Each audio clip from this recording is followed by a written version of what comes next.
What's up, guys? It is the Bober and Handley Pro Football Podcast, and it is the Super Bowl edition, which is going to be a lot of fun because with the former pro, Chris Bober, and the radio guy, myself, Nick Handley, we're going to be joined by some other former pros, Bober's boys as well, and anybody who's familiar with the AM 590 ESPN radio show.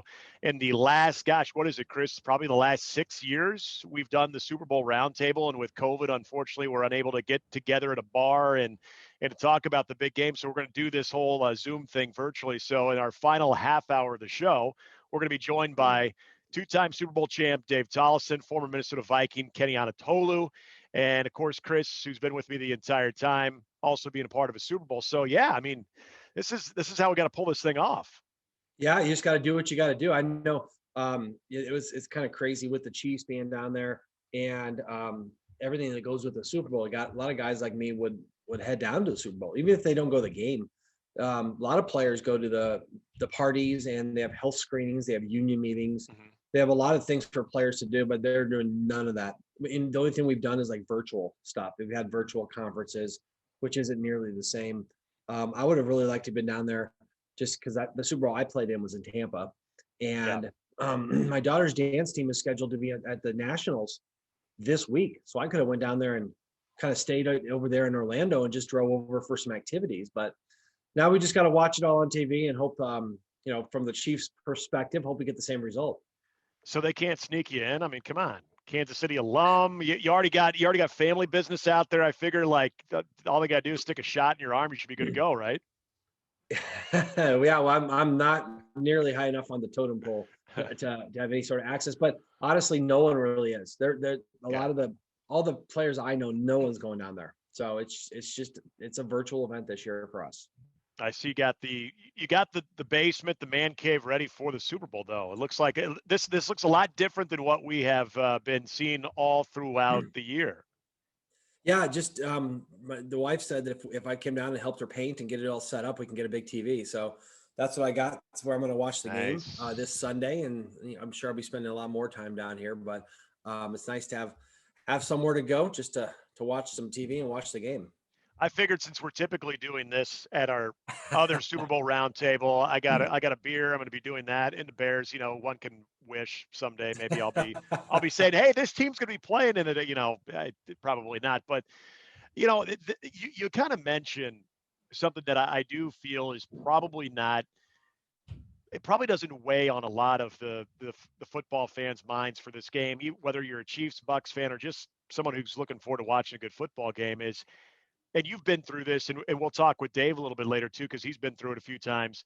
That build up, and I know we touched on it on our last podcast, and that is the distractions that come with Super Bowl week. And it always starts with that real bizarre media day. And I know there was an article about you as far as kind of being like the guy that was just hanging out in the stands or whatever. But like all of those different things, starting with that, and I'm sure ticket demands and interview requests. And still trying to prepare for the biggest game of your life. It's hard for me not to think that with the COVID restrictions and with the time that these teams are actually arriving, even though Tampa Bay, it's in their home stadium, it's got to be an easier opportunity, or at least a better opportunity to get ready for this game and not worry about the things that you typically would on Super Bowl week.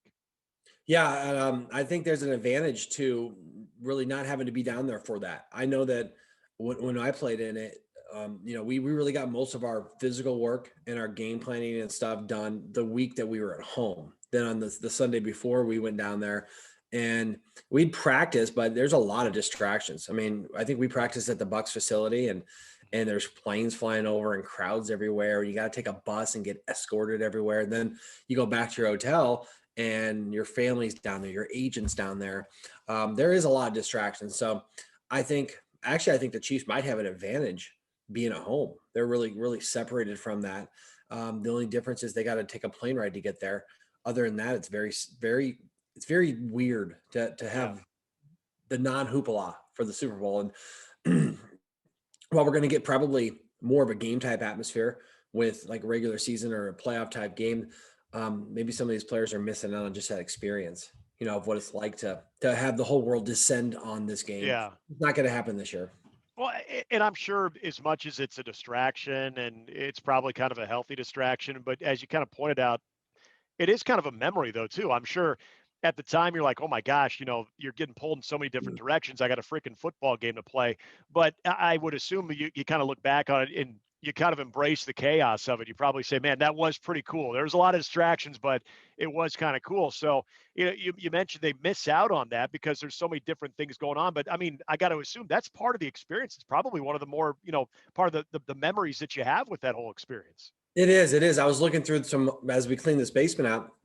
I was looking through a bunch of old like tapes and stuff, and I'm really dating myself when when I went to the Super Bowl, we had flip phones, and so many people descended on Tampa that the cell phone coverage stopped working. It was such a technology. And also at the same time, I had a little video camera, and I have just tapes. I got to figure out because they go the little tapes that go into a Yeah. VHS tape, then you play them. So I got to figure out how I can watch because it's like Super Bowl. We went on. I mean, there's celebrities everywhere. We went on this big yacht, all kinds Yeah. of party kind of stuff. So it definitely was an experience that these guys probably aren't going to have. But I think more than that, the game is going to be more of the focus this year than ever.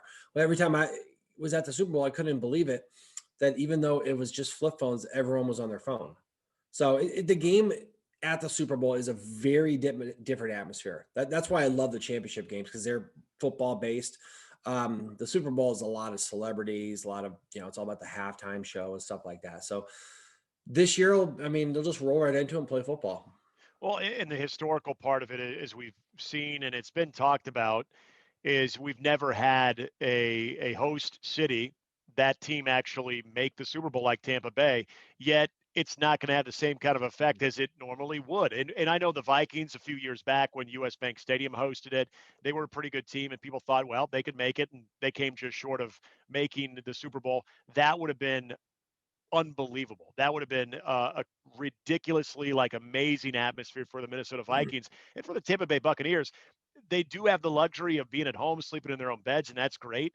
But as far as any type of home crowd advantage, that really doesn't exist in this game, given the fact that there's going to be 22,000, and a lot of these folks that are going to be there, a lot of medical professionals, a lot of some of our frontline medical workers that are vaccinated, and then of course you get a lot of the more of the business crowd, more of the kind of the corporate world that will be allowed in but are paying premium dollar. It's not like Patrick Mahomes and the Chiefs are going to be having to use all kinds of hand signals and having communication issues because the home Tampa Bay crowd is all on top of them.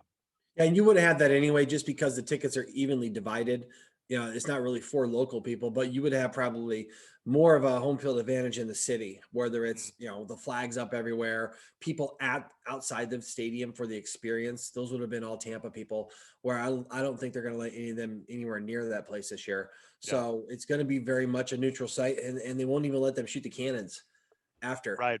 And I imagine you're going to see a lot of Buccaneer stuff covered up, right? It's going to remind me of this year when Elkhorn High had to play the state championship game at home, right? They covered up all their stuff. They didn't get to do introductions. They didn't. They make it as neutral as possible, right? We had video introductions and stuff for Elkhorn, but because Yeah. Norris or Aurora didn't have those, we didn't get to do them. So they're going to neutralize it as much as possible in the effort to make it as competitive as possible. But I think just all the circumstances, it's going to be a different experience. But sitting at home, I don't think we're going to know the difference, honestly. Yeah, and that's the thing. I feel like in we've spent this entire season, Bober, talking about, boy, which team is battling COVID related challenges right now, and gosh, we're going to be talking. You and I are like, well, we got to delay our podcast because there's a Wednesday matinee game. I mean, it's been weird. I mean, it's been up and down. But I think when you and I started this thing, we knew the NFL would give it its best effort to get this thing played as scheduled, to keep everything on track as much as they can. And in the process, we've seen a lot of twists and turns, but they've done it. I mean, this is the Sunday that this game was scheduled to be played on. And by all indications, knock on wood, that's where we're headed. We've had a couple of hiccups along the way we'll get to here in a moment. But the sheer fact, Chris, that this thing is being played and will actually have, 22,000 people safely watching this game in the stadium. And I would venture to guess not just the matchup itself, which is a fantastic one, but the fact that a lot of people are quarantining still. A lot of people are not probably having as many big Super Bowl parties. I got to imagine this would be, if not the one of the highest, if not the highest rated Super Bowl viewership wise, at least top three. That's kind of my expectations for this Sunday. Yeah, just given the technological um, era we live in right now and what we've gone to, I think you're right. Let's also not forget that we have last year's Super Bowl champion and one of a fan favorite in Mahomes, and then you got Yeah.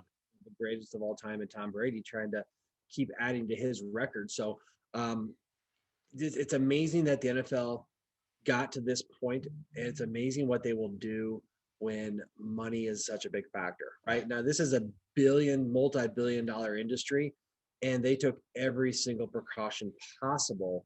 It's unbelievable that their infection rate is it's like 0.8%, right? And you look at what technology and what holding people accountable to testing and distancing and stuff and whatever they did, it worked. And it's all because they got to get to this game because that's how they make their living. Yeah. So the NFL it's crazy. Standard. It's absolutely crazy. And I think, kind of to your point, once this game gets kicked off, and we probably won't notice the difference of, what surrounds the game itself and, your typical crowd involvement and everything with that. I think when we kick it off, I was mentioning this to somebody, Zubin Mehenti with ESPN Radio earlier, and I said, you almost feel like there's going to be a sense of celebration, like more so than what you typically would experience on Super Bowl Sunday, because somehow, some way we got here. Somehow, some way, and we talked about this a couple pods ago, that you look at the two teams that are standing, a lot of people had their eye on these two teams at the beginning of the year. As soon as Tom Brady went into a Tampa Bay uniform, people said, Tampa Bay is now not only a playoff contender and should be in the playoffs, but they are a Super Bowl contender, and we already knew about the Chiefs. So not only are we seeing this thing played on time, not only did we get through the season and do a pretty damn good job considering, but I think we got two of the best teams. And so, tell me what really went wrong with this season and what is so far off on what was a crazy 2020. This seems to be a little bit more normal as far as what we're going to be seeing on Sunday. I think you're exactly right. These two teams are by far the two best teams right now. I think the Chiefs kind of stood out all year in the AFC. Really, that really they never lost only lost one game to an opponent they tried to beat. Right, they lost to the Raiders early. They lost to the Chargers at the end, but with their backups, obviously. And we're going to get into the exact matchup. But this is a fascinating game, really, because Tampa really came on. And it was kind of like the loss to the Chiefs was their turnaround, right? Yep. I went back and watched every snap of that game. And I have some great breakdowns of what happened during the game and why the Chiefs really dominated them and maybe how Tampa has the ability to even that out. We'll get into those matchups, especially when we have Dave and Kenny around. But these two teams, since they played, are by far the best teams. I think Tampa continually ascended towards becoming the best team in the NFC, knocking off some of the best teams. And I think Kansas City kind of took a couple of hits there for a while, but they've come back stronger. They are by far on paper the best team in the league. And now if they win this game, that needs to be decided yet. But they are the two best teams at this point. And to see Tom Brady come in, I'll have to give him a ton of credit because I didn't think, first of all, that he was going to physically be this dominant this late in the season, right? I mean, him and I are the same age, right? Same rookie year. And I'm sitting here selling real estate, auctioning stuff. He's out there playing football still, right? But he really came through. And in the last couple of years, he just hasn't been his best late in the year. But there's something about going to Florida. I don't know. He looks great. He's playing great. He's healthy. It's unbelievable to see him back in this game at 43 years old, the first year on a new team when you don't have what I consider to be Tom Brady's greatest strength, which is his leadership ability. He lost a lot of that from the offseason. He didn't get to back in the huddle and get the reps, but he still made it back here. It's amazing. I mean, that's why he is the greatest of all time. I mean, really, there's no doubt anymore. Just getting to this game with what he did this year at 43, it's unbelievable. As Chris mentioned, we are going to be talking to Dave Tollefson, two-time Super Bowl champ with the New York Giants, Kenny Onatolu, former Minnesota Viking, in a little bit. But, the COVID-related issues with this one is bizarre. And I feel like it's fitting because we have so many weird stories that have taken place when it involves this season and COVID and everything. Daniel Kilgore found himself on the COVID reserve list, and also Demarcus Robinson. And the story was they were in close contact with the team barber. And they had 20 guys that were scheduled to get a haircut, including Patrick Mahomes. And in the middle of Kilgore's haircut, the barber is informed that he has tested positive, and they just yank him out of there. And Chris, I hope someday we get to see some video evidence of what happened. I just get the idea of a president or some type of politician getting whisked away because of a security threat by like Secret Service. Like, I just get the feeling like this barber was probably treated like an endangered president or politician, and they like whisked them away. And then they got the other guys that were in close contact going the opposite way, like a vice president, and they had to basically like thwart a security risk or something. Like, I mean, this is just so bizarre. Now, the good news for Kilgore and Robinson is they can still play on Sunday. They're missing practice time, but you figure at this point of the year, Hayes in the barn, you don't need all that much. You can still communicate via Zoom, but just a bizarre set of circumstances. And hopefully that's it. Hopefully everybody has been isolated enough to where nothing's really happening and we have no more names pop up on the COVID reserve list. Yeah, it's kind of funny. Do you see Kilgore posted a picture of him right on Twitter that his head was half cut, and that's a joke that he already in contact, so he finished his haircut. But I think they took everyone else out of there and got them the heck out of Dodge. And it's just a fitting into the season that just happened like this. It's just, I don't know why. It's just like this, and the COVID hit, and I really hope those guys get a play, because I'd love to see both teams at least at its full strength as possible, without the close contacts and stuff like that. I think my photo is off right now, but hopefully you can still hear me. I'm Yeah. having some camera issues. I don't know what happened, but we'll hopefully get that figured out. If we do kind of look at the other part of this game, and we're going to get into more of the matchup details when we bring the guys in. There is one thing that I also kind of find to be really interesting about this particular Super Bowl. The quarterbacks is one thing, but when you do kind of look at where these coaches have been too. I mean, these are both offensive-minded coaches. These are highly respected coaches that come into this matchup. And, guys that if you asked anybody about Bruce Arians, if you asked anybody about Andy Reid, I don't think one person is going to have one bad thing to say about these guys. And they're almost kind of cut from the same cloth. Sometimes you get that offense versus defensive mind, or, you get two young offensive coaches, up-and-comer type guys. We're seeing two very similar offensive-minded guys that feel like they've been able to sort of adjust as the sport has evolved offensively. And I think you do look at two guys that, given their age, you would think, boy, it'd be very easy for them to sort of, not adjust, not adapt, and stick to what has worked for them back in, the 1990s or early 2000s. But, these are two offensive-minded guys that, as this sport has evolved, they've continued to evolve, and it's no wonder they're leading their teams to this game. Well, yeah, this is going to be a great chess match. I think before we bring those other guys on here in just a minute, I'm going to give you a quick recap of the first game, because I took extensive notes on it. Then we'll bring them in later. But I actually look at this thing as like, you got Andy Reid and Bieniemy versus Todd Bowles over there at Tampa, right? And Todd Bowles he's been around for a long time. Has done great, does some amazing things. And then you got Spagnuolo versus Bruce Arians, and Yep. they're all some of the best at their position, right? We look to the offensive side, but quite honestly, these two defenses, I think, is where this game's going to be decided.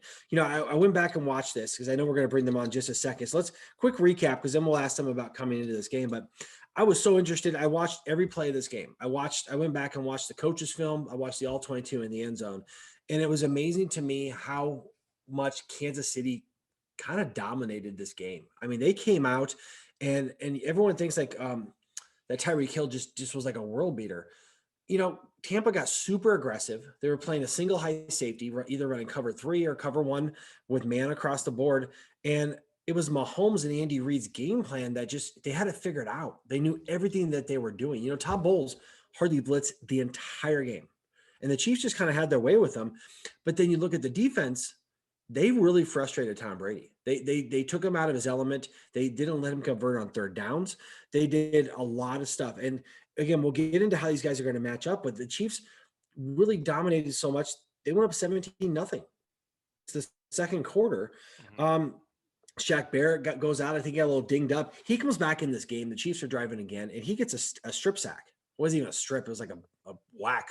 He just hit Mahomes so hard he dropped the ball, turned the ball over at the 10-yard line. And then they didn't score there, but they kind of stopped, put the Chiefs in their place. They started kind of making a comeback, and what they did is they became ultra conservative on defense. They put a cover 2 shell behind it, and they said Tyreek Hill's not going to be this deep. Well, so then Travis Kelce starts coming out and doing really well, and everyone talks about Levante David and Devin White as far as how great athletes they are. They were not a matchup for Travis Kelce in the middle. And I think you're going to see a lot of that coming out of this game too. Now, the second half, they kind of came back. They played conservative, and Tom Brady started chipping away. And the Chiefs' defense was super aggressive. They were sending tons of blitzes. They really sent Daniel Sorensen a lot in this game. Well, the second half, they started figuring it out, and they realized we're not going to be able to understand where it's coming from because the Chiefs disguised their blitzes so well. So all Tampa did was just leaked a tight end out. If they brought a blitz, they just leaked Cameron Braid out and just dumped the ball off to him. And they had several good drives, kind of got themselves at least respectably back into the game. It was never really a threat to come back. But, it should be interesting as we go forward and look at these matchups where they're going to play out, because the Tampa started to figure some stuff out at the end of that game, but the Chiefs were dominant the rest of the game. So this matchup is going to be fascinating to watch. These father time and young Mahomes. We got guys hurt. We got guys back. It's going to be really good. I can't wait to hear what these other guys have to say too, because I think there's going to be a lot of opinions on this thing. Yeah. Yeah, no question. And speaking of which, when we come back, we're going to talk with Dave Tollefson, who played for the New York Giants, won 2 Super Bowls there, and Kenny Onatolu, former Minnesota Viking. All will be joining us here in just a moment. All right, we'll be back in just a second. All right, so here we go with the Super Bowl roundtable portion of the podcast. This is so weird because usually we're all gathered around at a table. We've got a couple beers. We're talking about the game on Sunday, but welcome to 2020, 2021, where everything's done virtually. So as you probably know these guys, we'll introduce them anyway. We got Kenny Onatolu, former Minnesota Viking, and then, of course, 2-time Super Bowl champion Dave Tollefson from the New York Giants. So, guys, welcome to the pod. It's great to see you. I would have introduced Chris Bober, but, we've been doing this all season, so everybody knows who Bober is. But it's great to see you guys. How we doing? Hall of Famer. That's right. Yeah, man. Hall of Famer? I guess. They no one's told me officially that I made the Nebraska Hall of Fame, but it was in the paper, so it has to be true. You guys know Nice. how he found out, right? I Text text him. I text him and congratulated him. Really? He congratulated me. I'm like, what are you talking about? And he's like, yeah, you got the news release. So, because because I'm not one of the Huskers, I didn't get the official. I still haven't gotten a phone call. So no phone call, no nothing, huh? I'm still representing UNO though. So there you go. I thought Kenny would show up in like some type of like cool sports coat or something and deliver him the news, and nothing like Letter that. jacket. Yeah. Are you in the Hall of Fame anywhere, Kenny? I got in a few places. No. Where? Nowhere. Oh, it just means you got to get older, then you'll get into some. There you go. Well, guys, we're gonna talk. We'll talk the Super Bowl, and we could still text with each other too during the thing. I know that was always a fun thing too, just throughout the Super Bowl roundtable. But Dave, first of all, I want to bring up something. I was talking to you. You might know this guy, Alan Hahn, from Bart and Hahn. He's a New York radio host. Been out there for a long time. We had him on the show earlier this week, and he and I were talking about the the quarterback storyline, which is obviously a big deal. But I brought up your boy JPP. The fact that he has been such a huge part of this defense, the fact that that guy is even playing football, let alone at a high level, this is, I think, and Alan Hahn agreed, and anytime a New York sports media type agrees with me, I'll take that every day. Thinks that that is a great story. The fact that JPP is a big part of this defense that really could be the difference in the game on Sunday. Yeah, no question, man. And it's funny because obviously I'm in a group text string with all the guys from New York, and it's so fun us kind of being fanboys for JPP. Kenny knows I've told him a ton about JPP when we talk all the time, but an exceptional human being that got an injury that would have ended most 99% of people's careers, and he literally took it just like as a bump in the road. As far as his performance on the field, it's been incredible. It's at the level it was, really when we played with him in 2011, which he carried that defense. So it's funny too that he's on Tom's team now, right? Yeah. There's all these stories with the Super Bowl, and of course we would have them in the year that we can't all be together to talk about them, right? I mean, it's an incredible storyline for the whole game. Kenny, the defense in both, the Chiefs and the Buccaneers too, when we look at what they have meant to both of these teams getting to this point, do you look at Tampa Bay's defense and say, okay, that's the group that I think is a little bit more sound. That's the group that if it does come down to the better defense, that's where maybe we give Tampa Bay the edge? I mean, like Dave says, it starts up front. So you look at Tampa Bay's front line. I mean, they're unbelievable. Then you got Levante David and what's 45's name? Devin White. Devin White. You have the linebackers in the middle. So, gosh, they're tough. Funny story about Shaquille Barrett. When I got out of the league, I sent him a message on Facebook, and I told him to just, focus, man. Focus on special teams, running down on kickoff and doing your thing. You're going to make the team off special teams. And now this guy has like more sacks than I do have career tackles. Unbelievable. No, not really, but maybe. I mean, it's close. So it's close, bro. It's unbelievable. But yeah, man, it starts at the front. On the front, JPP getting pass pressure, Shaquille Barrett getting in there, Ndamukong Suh. So it's all about the D line. I think they have the edge over Kansas City Chiefs. The Chiefs have Jones in the middle, and I think he'll definitely get pressure up the middle. But overall, man, if that D line can get pressure, like I think they can, then I think Kansas City's going to have a rough day. And the funny thing is, they got after them the first game. They hit Mahomes a lot. And it's kind of funny. Everyone's thinking that Eric Fisher going down was a big deal. Eric Fisher got a lot that game. He really did. I went back and watched the film, and I had to kind of cringe because he had both JPP and Shaq Barrett really got to him. I mean, they did. They were hitting Mahomes a lot. And the kind of crazy thing is it still didn't matter because the Chiefs still ran with it. They can overcome a lot of that. And I think it's going to be an issue. It definitely will be an issue in this game. But we just can't pretend that they didn't have a really good game last time. I mean, Shaq Barrett had that strip sack at the 10-yard line. That was huge. They would have went up like 24-0 if he wouldn't have made that play. I mean, they played amazing last time, and they will probably get to him again this game. They're going to get to him. It's going to be a difference. It's just I don't know how big of a difference it's going to be, but they're going to get to him because that's just what they do. Dave, the stories that you always tell me about with your Super Bowl experience against Tom Brady, obviously defending Patrick Mahomes is completely different, and just like what Chris brought up, this defense played lights out, and yet it still wasn't good enough. Go back to last year's Super Bowl, the Niners defense played lights out. I mean, they played really good football there in the first 3.5 quarters, yet as long as Mahomes is within arm's range, he's going to be able to make plays. So as a defensive lineman, I mean, does that get dejecting? I don't even know. Can you compare Mahomes to anybody that you faced? And at some point during the game, are you like, I don't know what else we can do. What more can we do?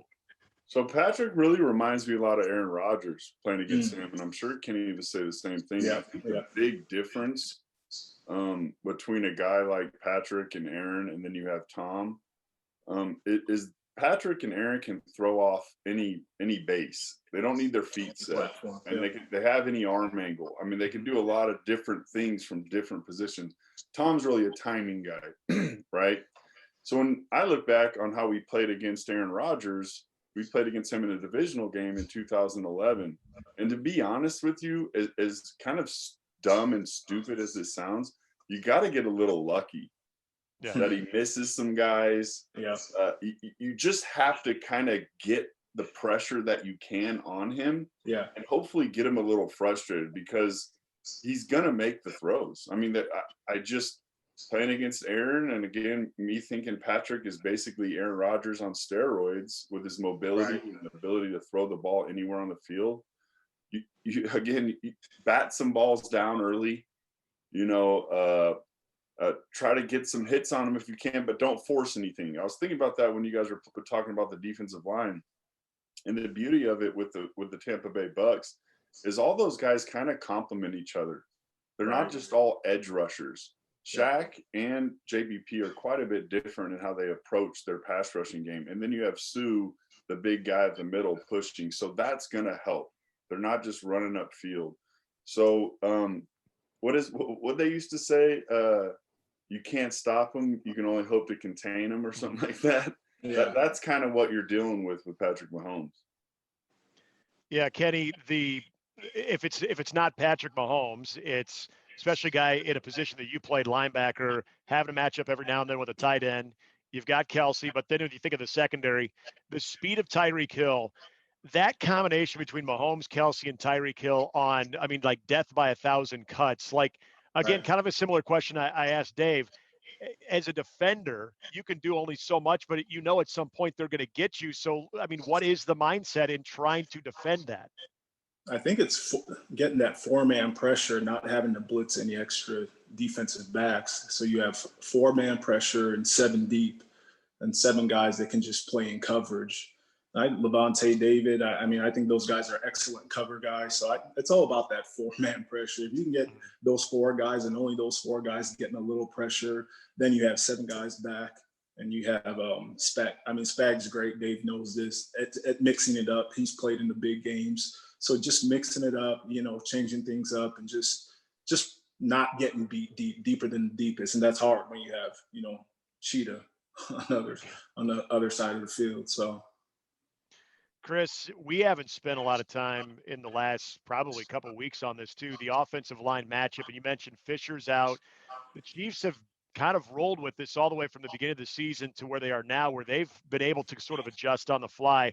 This is where I go back to the extra time of preparation and a very good offensive-minded coach in Andy Reid, but also a guy that seems to always have an answer personnel-wise because of the experience, because he understands, as Dave kind of mentioned, you got to be kind of lucky in this game too, but that goes with injuries too. So, is there a concern on your part about what the Chiefs now lose with Fisher? And when you also look at Tampa Bay's offensive line too, this was a group that coming into the year, they knew, okay, they got Brady, but they got to protect him. They got Tristan Wirfs from Iowa. He's a pretty good player. What do you kind of see the edge in that battle? Well, to start off with Tampa's offensive line, they're very solid. They've kept Tom Brady clean. Last game, the Chiefs brought a ton of pressure, and the guys they were getting there were the extra guys, right? And they were getting there so fast, they frustrated Brady to try to throw sooner than he wasn't seeing where the blitz was coming from. Now, on the opposite side, the first time they played, Tampa got really aggressive early in the game, but it wasn't with blitzes. It was with their man coverage and trying to jump guys. They hardly blitzed at all. And it's like a double-edged sword. What do? Do you sit back and play coverage and try not to get bit deep? Or do you come after Mahomes? Because Mahomes is like one of the best in the league when he faces pressure, right? And on the opposite side, Brady, if he gets pressure, Brady's QBR goes way down. And Dave knows this. You guys, to beat Brady, you got to get into him. You got to hit him. And he's courageous, don't get me wrong. But that pressure will make him, the last week he threw, 3 interceptions? He threw 2 against the Chiefs. I I'm excited to see how these defensive coordinators match up with these two very prolific offenses. I think the Chiefs are just going to send everyone. Spags is going to, and they disguise it, man. Tyrann Mathieu will be up at the line and he'll That's the guy. That's the guy, Chris. That to me, Nick, Chris, like the Tampa defense, Chiefs offense, Right. it is you know what they got to do. What's interesting to me is Spags and Brady, Yeah, having played against each other before.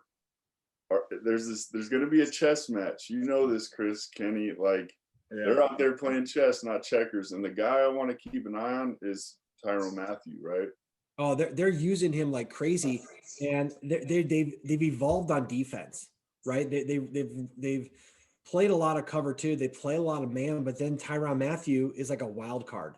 Like he'll be up in the A gap and he'll run back and be the middle defender on cover two, right? Yeah, he's playing that Palomalu role. Yeah, and I think the first matchup when I watched it, as a quarterback, you don't know how to decipher that. And I don't think it's Tom Brady that doesn't get it.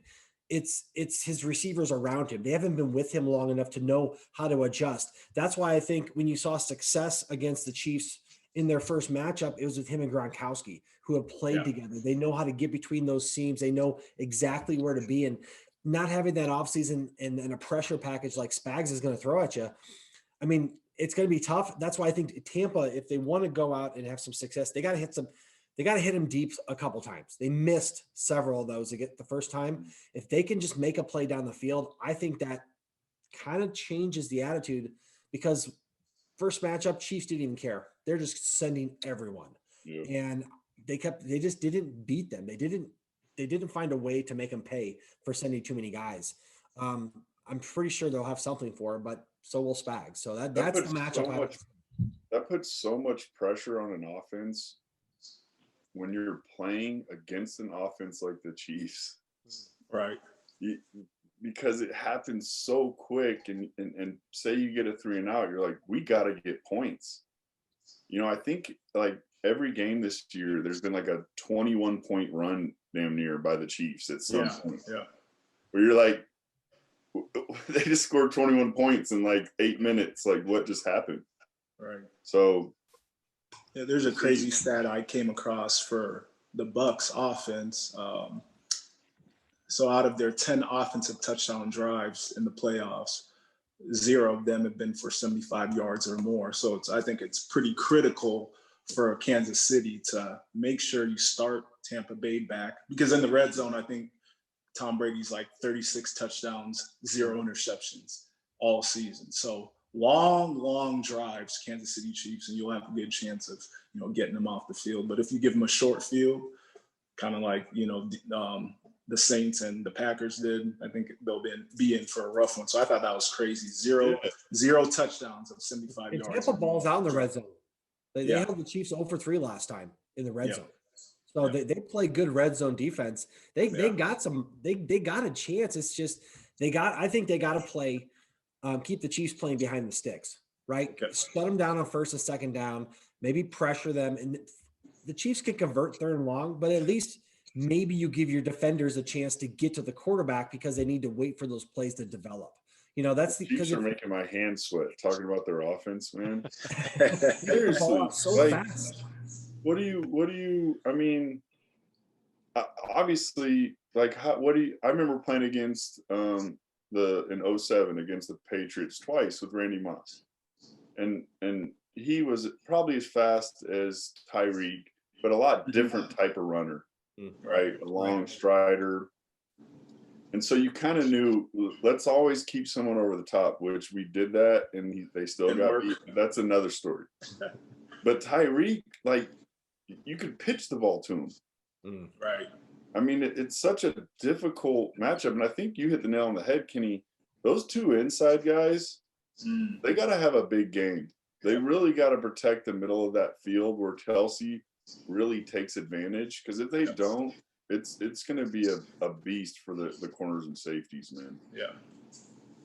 Guys, the offensive matchup, again, going back to something, we'll talk, we talk quarterbacks, we talk about the skilled position guys, which, look, quite frankly, both the Buccaneers, and I was listening to Ryan Clark talk about this earlier this week, that he feels Tampa Bay, if you just look at the roster from top to bottom, he likes the Tampa Bay roster better than the Kansas City Chiefs. We know there are skill on both sides. I mean, is it crazy to think that this game does come down to maybe even, I know this sounds like totally 1980s football talk, but who runs the football better? I mean, as we talk about trying to keep the Kansas City offense off the field, you talk about having long distance. Kenny brings up, trying to make Tampa Bay go the length of the field. If Tampa's able to grind up some clock and, get themselves in third and favorable, I mean, do they have the running game that could possibly sort of be that difference on, two different offenses that have a lot that they can throw at you? I think Tampa has to run the football, and you've seen, here's why they got to run the football. Number one, to keep the defense honest, but because Tom Brady is such a good play action quarterback, right? If you look at Mahomes is different. Mahomes makes plays. He's going to run around. He's going to make big throws. Tom Brady needs to win with his mind and with his eyes. He needs to manipulate the defense. And he does that by really good play fakes to get the linebackers peeking in the backfield just a little bit. And then that's enough of a window for him to get completions, right? He won't be successful if he has to sit back and try to heave it downfield.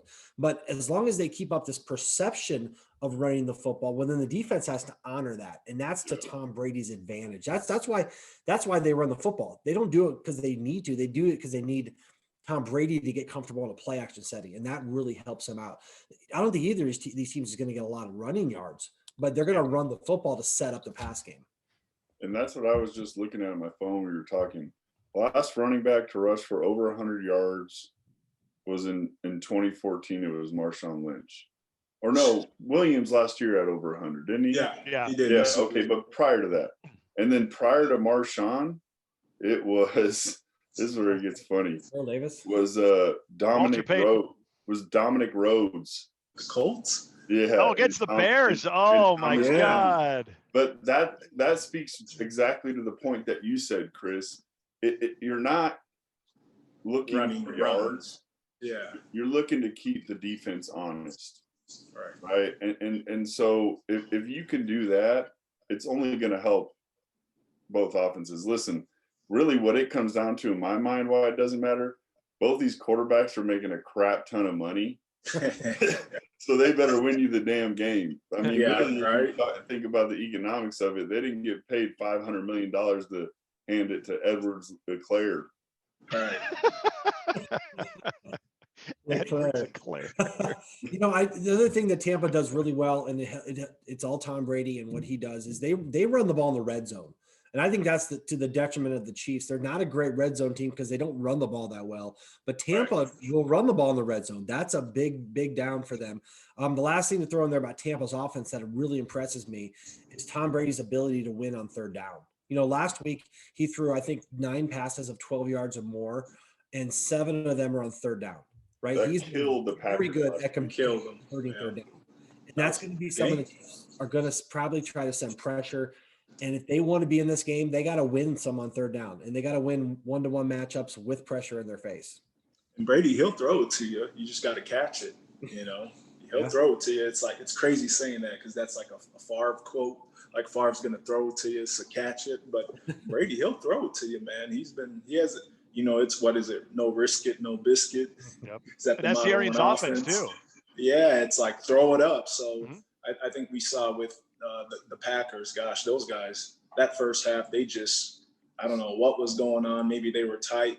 They were in position. They were making plays. They were blowing coverages. I don't see that with Kansas City. So, Brady's going to give you opportunity. Let me ask you. You just got to capitalize on it. Kenny and Chris and even you, Nick, remember how the Colts were so good on offense that their defense could kind of do their thing? Like, it put so much pressure on the other. Do you think a little bit of that is with the Chiefs also? Yeah. I mean, Spags is doing a great job, don't get me wrong, but it's pretty nice having the offense you have when you're that cushion. Right? I mean, you can let loose a little bit. I would call it a complementary defense, right? And you look at what the Chiefs did when they had Bob Sutton as their D coordinator. When Andy Reid first got there, the Chiefs were balling out on defense. I Yep. mean, they are studs. Yeah. So they get Patrick Mahomes, they get Alex Smith, Andy Reid's offense comes in there, and they realize it doesn't do us any good to have a really stout defense. We need a defense that can match our aggression and can win when we have a lead, right? The Chiefs, when they have a lead and when they can get after you because they're not scared of getting beat, they are very dangerous. And that's what's hard is with that kind of confidence, that defense is just playing great. And Tampa's defense, I mean, they're probably better up front. Yeah. They stuff the run. I think they're weaker on the back end because the Chiefs DBs are playing pretty darn good. But it's all a function of this confidence they have because they whatever, Mahomes is going to score 30, 35 points. So let's just get after him and let's cause havoc and take it over. And they transform their defense to be a complementary defense to a very high-paced, high attack offense. I think that's exactly what they wanted to do. Reminds me of Eli when I played with him. This is going to sound like a crazy question, but Chris, I think we talked about this when the Saints played the Chiefs. Did Kansas City kind of catch a break getting Tampa Bay's defense versus New Orleans defense? I don't know. Because New Orleans defense, especially in the secondary, I feel like. You know what's funny is they do a lot of the same stuff. Yeah. Yeah. You know, Dennis Allen coached me in Oakland my last year, and it's a lot of that zone kind of. It looks like a 4-3, but it's kind of a 3-4. Guys dropping. Yeah. They obviously have some great pass rushers. I don't know, man. It's so hard to say because the hot hand is Tampa's defense right now. I mean, the way they got after Aaron 2 weeks ago, I mean, this is a bad look for Aaron, man. I mean, they made him look pretty pedestrian. It's a really good offensive line. They didn't have their left tackle, but that's still one of the better offensive lines to pass protect. You know, the Chiefs O-line is set up because they don't make them sit back and have to pass protect the whole time. They'll run jet sweeps and screens and draws. And, you know, it's a very O-line friendly offense. Plus Mahomes, if you're attached to your guy, he doesn't give up. He doesn't get sacked. You know what I mean? But they did that against a good O-line. And that's why I don't think the Chiefs are you're not going to see them taking huge long dropbacks and trying to heave it down the field, especially in the beginning. They're going to have to get creative, and they cannot let those guys take over the game. And I would say this, even with the way they played, how great they did play, the Packers were still in it at the end. They still had an opportunity to win that game. I mean, Aaron didn't play too well, and he still had 343 for 3 touchdowns, and really maybe within running distance of a touchdown that probably closed the game. So that says a lot for Kansas City. Like, you can get their best and still put up a lot of yards on them and still have an opportunity to win, as great as they are playing Tampa Bay on defense. Guys, I have a feeling where you're going to go with your predictions, and we'll do that here in a moment. But I've been hearing this narrative, and I don't know if I agree with it, but I want to see what you guys think. This whole narrative that no matter what Super Bowl Patrick Mahomes plays in, he has to win this one to cement his legacy because he's going up against Tom Brady. I, for one, do not buy that because I think, first of all, what he did last year, and I don't think this is the only time we're going to see him in another Super Bowl. I feel like he's going to have opportunities to continue to define his legacy as one of the great quarterbacks. I don't know if, say, he wins 2 more, but not this one, that we're going to look back and be like, yeah, but he did not beat Tom Brady in that second Super Bowl. I have a tough time believing that, but you guys, you played the game. You know how those conversations go. Do you think this would be the one that people would hold against Patrick Mahomes if he doesn't win? Not at all for me. I mean, look at all the quarterbacks that only have 1 Super Bowl. Right. Aaron Rodgers, you just mentioned. Aaron Rodgers, Drew Brees. Mm-hmm. So, you know, if he goes on to win multiple Super Bowls and Eli has 70,000 yards. How many does Eli have? Eli has 2. Eli, right? Hall of Famer. You're right, though, KO. You're right. I mean, yeah. Patrick Mahomes is extremely gifted. Gifted, you know, really Aaron Rodgers, you know, I think for our money, Kenny was probably one of the most gifted guys we ever played. Oh, yeah. Right? Yeah. And then this guy, Patrick Mahomes, comes along and does everything Aaron does, but better. And so he's just so young right now. He's going to be in more Super Bowls. I don't think this one matters. It matters more to Tom than it matters to Patrick. It does. I think if he can get this last one, whether it is the last one or not, to beat kind of, don't say that. I think that's a much bigger deal than Patrick losing to him. Yeah, and I think that the hardest part about, like, you want to see him beat Tom Brady if you're concerned about his legacy. I think that's part of it, but he's got a lot more years to play. The biggest thing for me is, like, going to 2 Super Bowls in a row, being in 3 championship games in a row. That just doesn't continue, right? There's going to be a blip in the radar at some point where there's going to be some down years, and maybe not him being down, but the Chiefs are they're like the perfect team right now, right? They have the best quarterback. They have the most creative coach. They have the most aggressive defense. And there's definitely holes on that team that can be exposed if they just lose 1 or 2 really good players, right? If they lose Kelsey or Tyreek Hill for a season, all of a sudden their offense is way more one-dimensional. And all of a sudden that O-line, which they don't spend much money on because they got to get their quarterback $500 million, that becomes a bigger deal, right?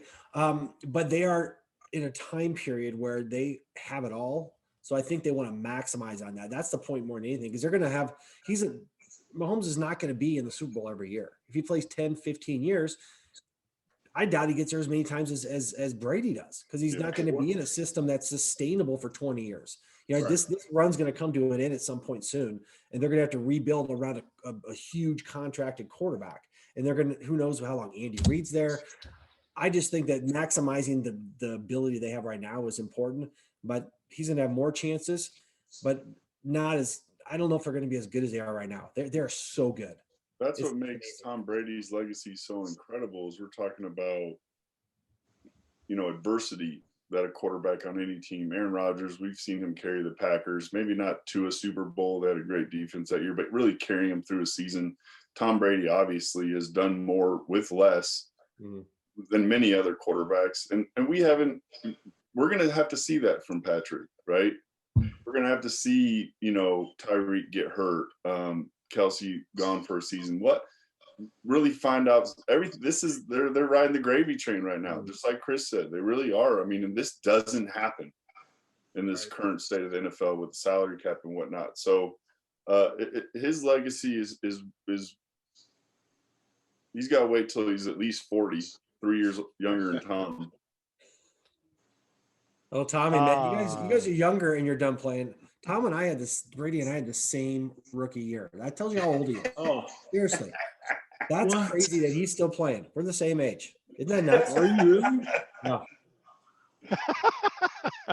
I tell you what, we got to go live in Florida, man. Tom Brady looks like he's 20 years younger. Yeah.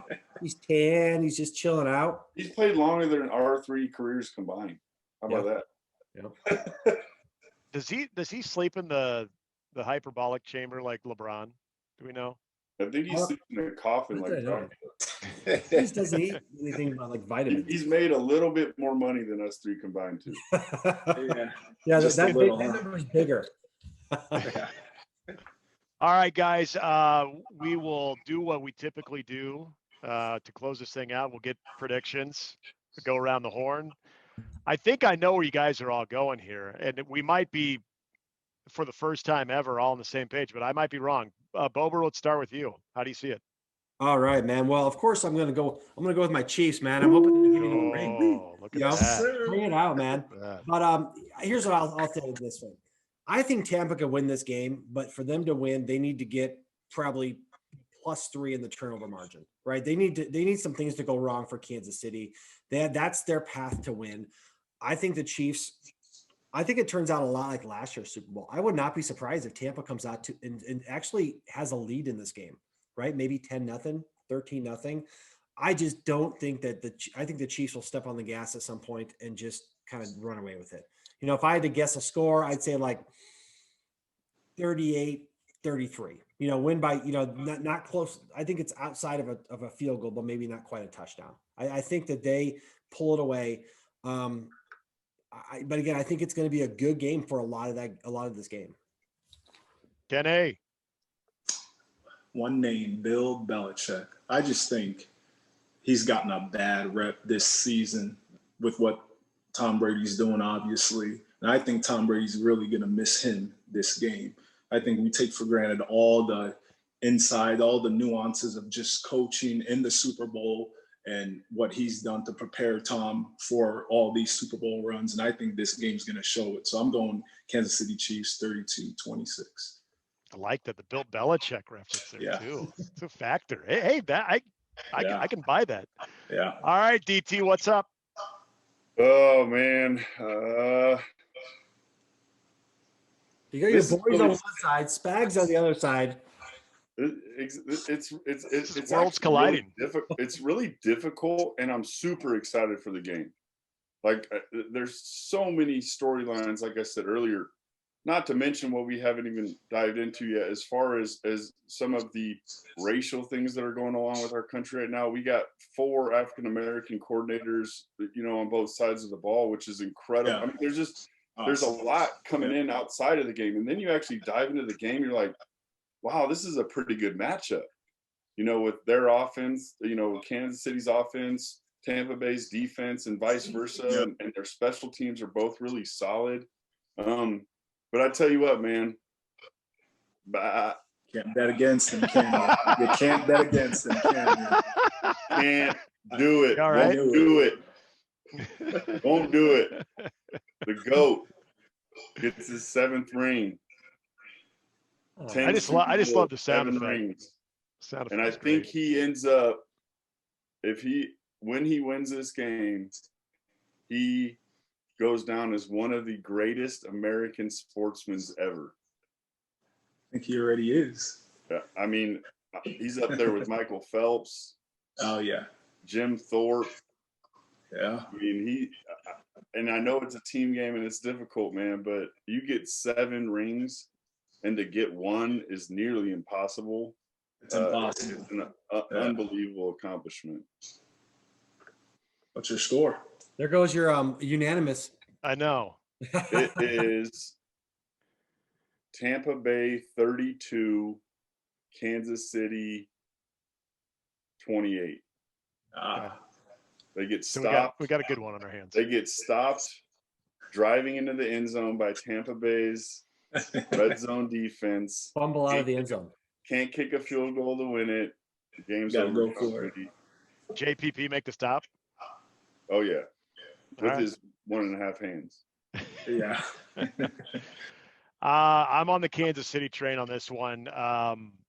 Again, guys, a lot of things that we've talked about, but the thing about Kansas City that I always feel is, and this is the reason I think if you have $500 million to pay a quarterback, you do, because there is no lead that's ever safe. And Patrick Mahomes, what he conveys, not only with what he does on the field, but what he conveys to his own guys, that no matter the hairiest of situations, that they're going to figure out a way to win a football game. And I just have not seen anybody, when Kansas City is completely dialed in, anybody to have the knockout punch on them.